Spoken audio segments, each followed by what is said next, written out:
After the successful release of No Way Home, fans, the internet and regular movie-goers have gone crazy out of utter awe of the final product. Before I start explaining why I love this movie, I'd like to warn any viewers that have not seen Spider-Man No Way Home that this video contains massive spoilers, so please click off if you haven't seen the movie. Also, don't forget to like and subscribe to this channel with notifications set so you don't miss any of our latest content. So let's begin with reason 1, which is the villains. For starters, Marvel and Sony were smart enough to bring together 5 villains that have already made appearances in other movies, meaning that they have already had character development. Consequently, this means that the movie doesn't need to waste a single minute introducing us to these characters' personalities, because we know them already. Each villain displays their personalities and powers perfectly, making them even better characters than they once were. In particular, Willem Dafoe and Alfred Molina make their respective characters feel identical to what they once were in their own universes. These details are massively beneficial in making the audience feel like these villains were pulled straight out of their universes and dumped into the MCU. One thing that I very much enjoyed was seeing all the Spider-Man villains talk and interact with one another, from Otto complimenting Norman to Electro dissing Lizard. It was really fun seeing these iconic characters talk and learn from one another. I also loved the hilarious callbacks from the original movies. You know, I'm something of a scientist myself.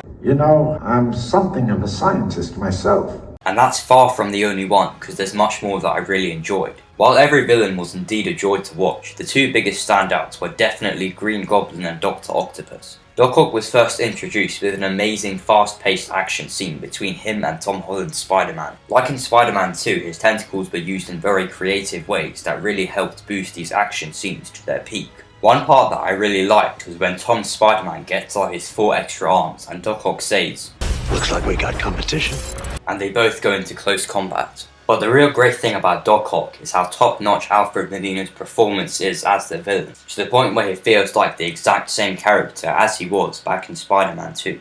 Green Goblin, however, was in my opinion the highlight of the Sinister Five, mainly because he was played perfectly by Willem Dafoe. Dafoe perfectly catches the sense of duality between Norman and the Goblin in No Way Home, which is great in staying loyal to Spider-Man 1. When the Goblin takes full control, he's truly terrifying and really catches a sense of fear whenever he's in battle. That fight in Happy's apartment expertly showed us just how brutal the Goblin can be, as he effortlessly sends Tom through multiple floors in single strikes, and is unfazed by Tom's hardest strikes, literally laughing in response. These scenes make Goblin appear truly terrifying, and you most definitely fear him, especially after he killed Aunt May. May's death created a hatred between Norman and Peter on a personal level, which all the more makes the final battle feel greater. Moving on to reason 2, we have the acting. For starters, I think Tom Holland's acting in this movie is better than it's ever been in any of the previous MCU movies, and that's saying something considering his performances in both Infinity War and Endgame.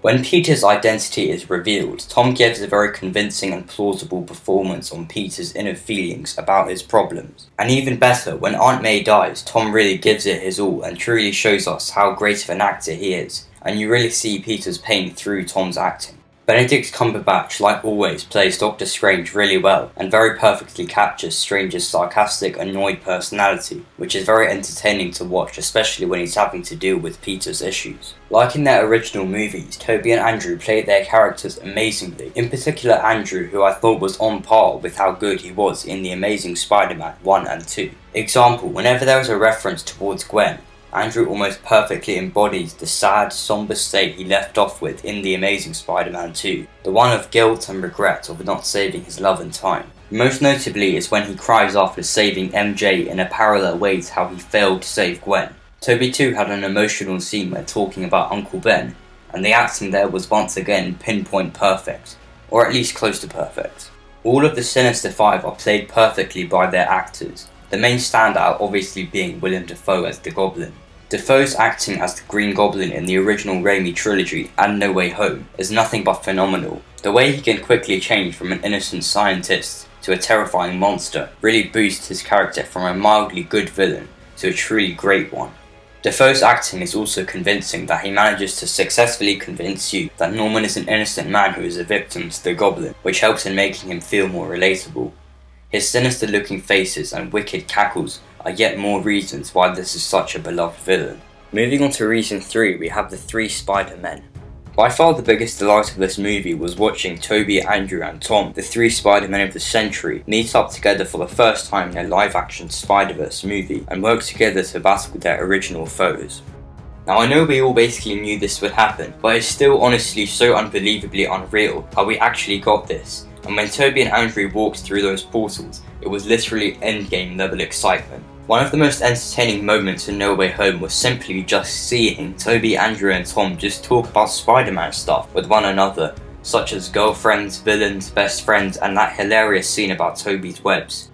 It puts a massive smile on your face seeing Andrew and Tom react and question Tobey's webs, and there's plenty more nods to fan service just like this. I particularly loved how Andrew was directed in this movie, as he truly feels like the exact same character from his original universe, and that makes him very likeable. The jokes, dialogue and tone given to the character all work wonderfully and help make a great character for audiences to watch. We get some nice scenes of him reuniting with Max, along with many callbacks from the Amazing Spider-Man films.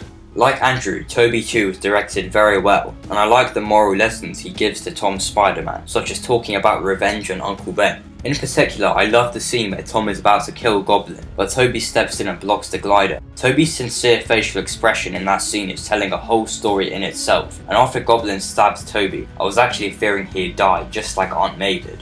And of course, the callbacks. How on earth could they fail? My back! Oh, my back!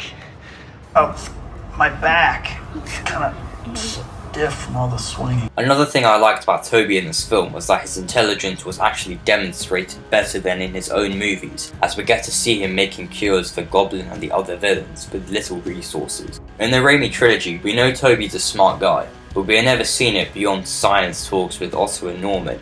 However, in No Way Home, we get to see just how smart Tobey is. At the end of the day, we all knew this was going to happen from way back as well.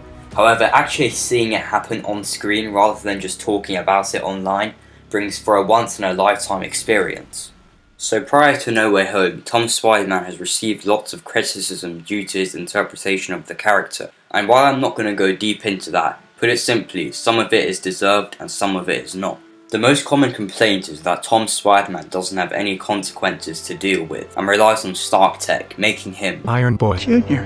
These points were once valid, but are now most definitely not, solely because of No Way Home. Finally, after 6 whole movies, the MCU has given this Peter Parker real consequences which he has to deal with all by himself.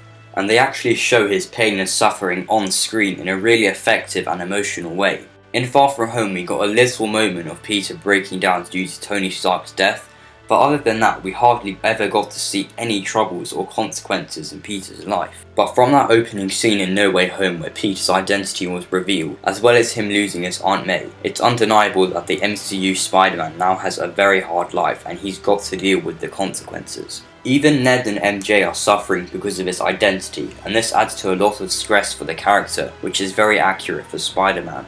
As for the whole Stark Tech Iron Boy Jr. situation, well, in No Way Home, Peter doesn't rely on Stark Tech at all. In fact, there's not even a single mention of Tony in this movie, which makes it feel fully like a solo Tom Holland Spider-Man adventure. He doesn't even rely on Stark Tech that much either. I mean, he still wears the Stark Tech suits for 90% of the movie, however he hardly actually uses the tech implanted in the suits. He has that one scene with Doc Ock where he uses the Iron Spider, but that didn't bother me at all because it was entertaining seeing the Stark Tech and Iron Spider legs match that of Doc Ock. Not to mention that Doc Ock disabled the suit for the rest of the movie anyway. However, even if you're that one sensitive guy who can't stand Spider-Man even wearing a suit that's not his and has a couple gadgets installed, even though that already happened in the comics, but whatever, and all you want to see is Peter Parker with his own suits and his own life and absolutely no one to help him out with saving the neighborhood, well, No Way Home has granted your wish true. By the end of the movie, Peter has no Stark, no Avengers, no Happy, no Aunt May, no Tobey or Andrew, no girlfriend, no guy in the chair, no anybody. Just a crappy little apartment with a few of his last belongings and a whole new life ahead of him. That is Peter Parker to me. That is Spider-Man to me. And it amazes me how the MCU and John Watts actually managed to get this so right after so many failed attempts. The final swing not only shows one of the best Spider-Man suits of the century, which is also now homemade, but it actually shows an independent Spider-Man who has grown as a character. And it's exactly in this scene right here and this goated movie that makes my hairs raise, knowing that we're going to be getting more of this Spider-Man. The final reason worth mentioning when praising this movie is its tone. Now, I don't mean to be critical or anything, but it's an objective fact that all of Jon Watts' previous Spider-Man movies, that being Homecoming and Far From Home, both had a very light-hearted and childish tone, which can be for some people quite frustrating at times. However, not to worry, as No Way Home completely rectified this problem, giving the movie a very dark, sinister atmosphere which is honestly perfect. The main scene that demonstrates this point is the apartment fight between Spider-Man and Green Goblin. Willem Dafoe really nails that monster personality of the Goblin, and when he's in action he's terrifying to watch. The moment where Peter is repeatedly striking Goblin, only for Norman to smile and cackle in response, is really freaky and establishes the darker tone.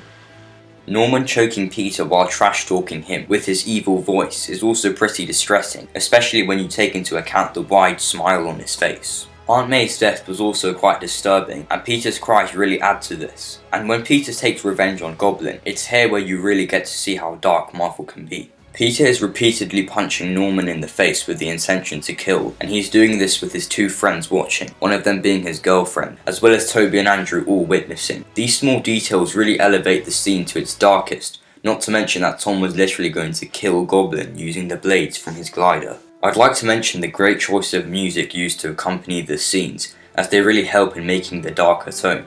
And those are my 5 in-depth reasons of why I love No Way Home. As it stands, this is one of my favourite all-time Spider-Man movies, and it's easily one of the best in the MCU, with a solid score of 10 out of 10. Please remember to like and subscribe and have a nice day.